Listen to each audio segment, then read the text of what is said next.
Hello and welcome to today's daily news report where I cover all the biggest stories affecting your life and money.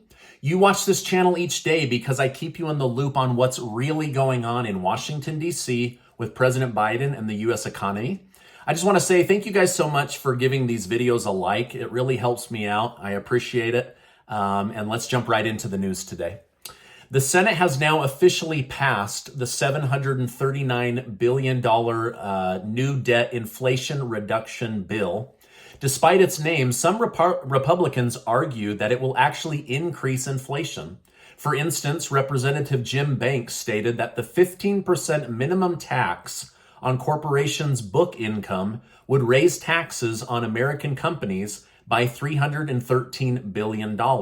This is exactly what Democrats wanted, right? However, they're saying that this is going to hurt a lot of American manufacturing businesses and will kill off 27,000 jobs before the end of the year. This tax would also hit the working class because those additional costs from businesses are going to be passed on to the American consumer.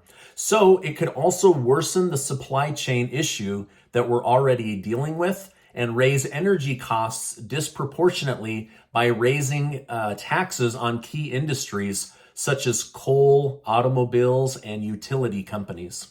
Now, before the vote was cast, Senator Bernie Sanders chastised his colleagues and said, "The name of this bill is misleading to the American people."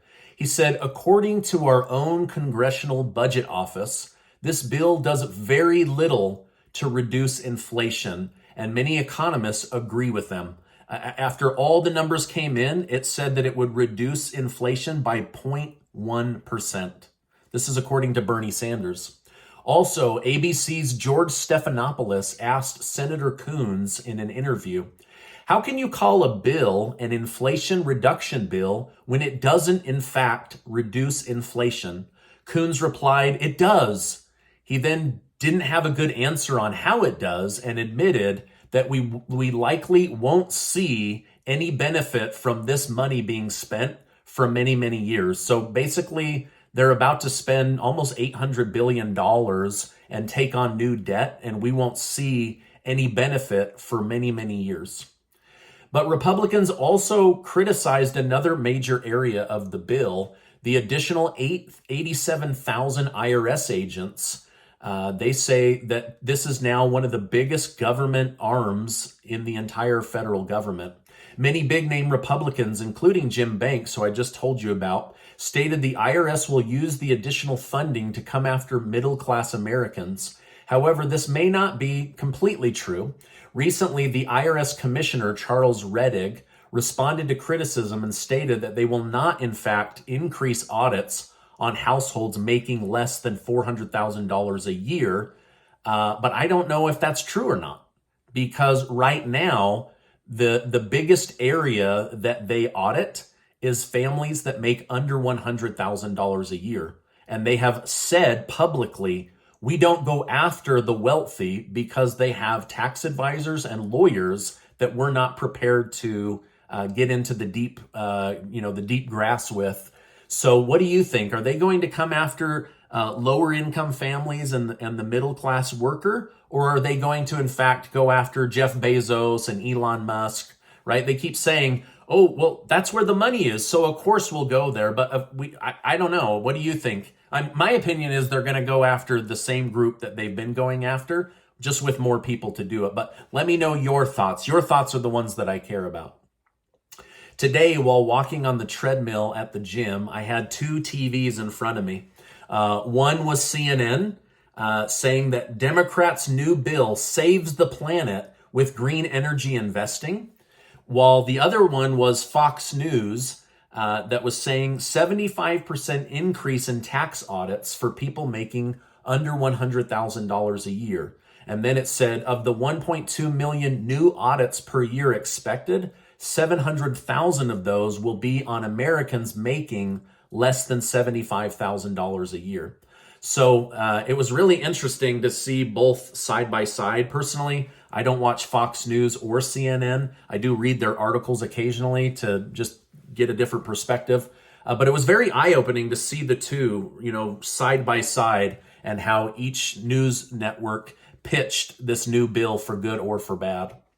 Following the passing of the bill, former President Donald Trump said McConnell got played like a fiddle with the vote today by the Senate Democrats.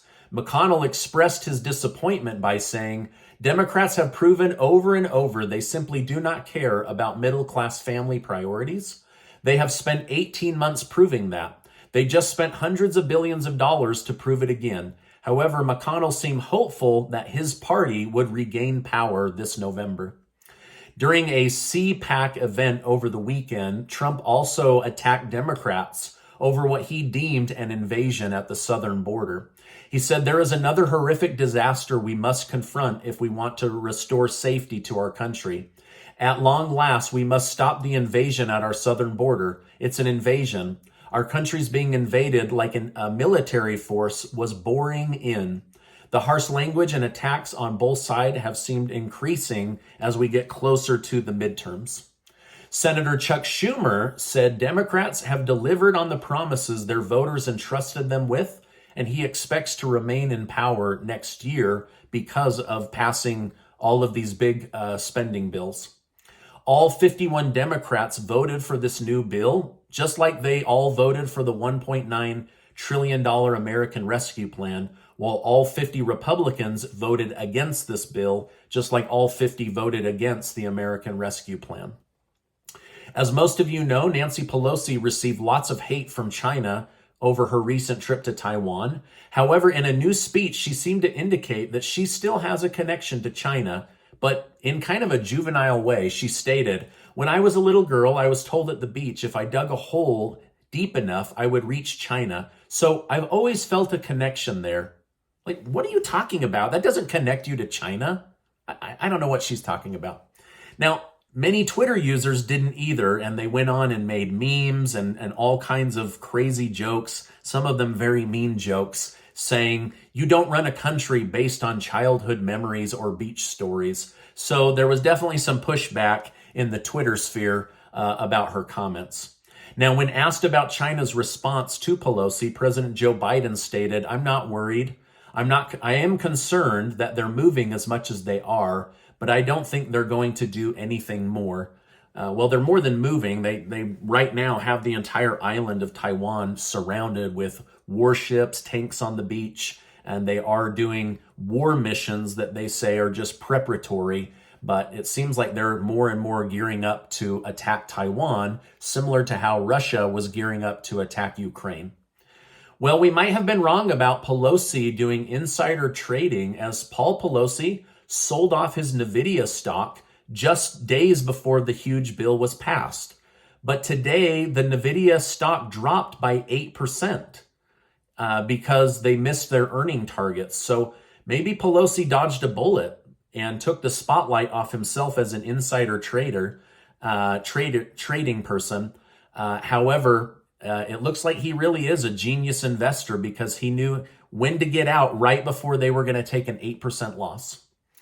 Now, a revolution has begun in the United Kingdom. Someone has anonymously organized 75,000 Brits to purposely skip paying this month's electric bill as a way of sticking it to the man, energy companies, and their own government for not working for the best outcome for their own citizens. So as energy has gotten out of control, they're saying, you should have been defending us. You should have been pivoting. You should have been, United Kingdom first thinking, and you're not. And now we're mad. And so we're going to skip paying our bills. The president of Ukraine offered a chilling warning to the world recently regarding Russia's recent attack on nuclear plants in the area. He stated, there is no such nation in the world that can feel safe when a terrorist state fires at a nuclear plant. God forbid, if something irreparable happens, no one will stop the wind that will spread the radioactive contamination. This comment came after Russian troops in the area are firing missiles around Ukraine's nuclear power plant. Now, we do not need another Chernobyl on our hand. This would be very, very bad, especially with how much food comes out of Ukraine. That would all be contaminated if something were to happen to those nuclear plants. Now, Biden has announced that he's going to send another $4.5 billion of U.S. taxpayer money directly to Ukraine's government and President Zelensky. Gosh, I hope that money ends up in the right hands and with the right purpose. That's a lot of money to send to one person. And it makes me a little bit suspicious because just this morning I read from CBS News that the Pentagon believes only 30% of the billions and billions and billions of weapon dollars that we have sent to Ukraine have ended up in the right place. Only 30%. And now we're starting to see on the black market that U.S. war weapons are being sold and traded between bad people and between countries. So we know that this equipment isn't making it to the front lines. It's not going to the military. It's actually arriving in Ukraine, and then it's being sold off quietly on the black market. This is incredibly frustrating to me because we're sending so much money over to this country only to have 30%. These are not my words. These are, you can search this stuff yourself. Finally, over the weekend, North Korea's leader Kim Jong-un offered the Russian military 100,000 North Korean soldiers to aid in the takeover of Ukraine. Scary stuff, right? Now, this is my update for today. Before you go, make sure to get your name entered to be one of the winners of the giveaway Casey and I are doing, thanks to generous video sponsors. I want to remind you that you are amazing, and I appreciate you being in my community, and I will see you on the next video.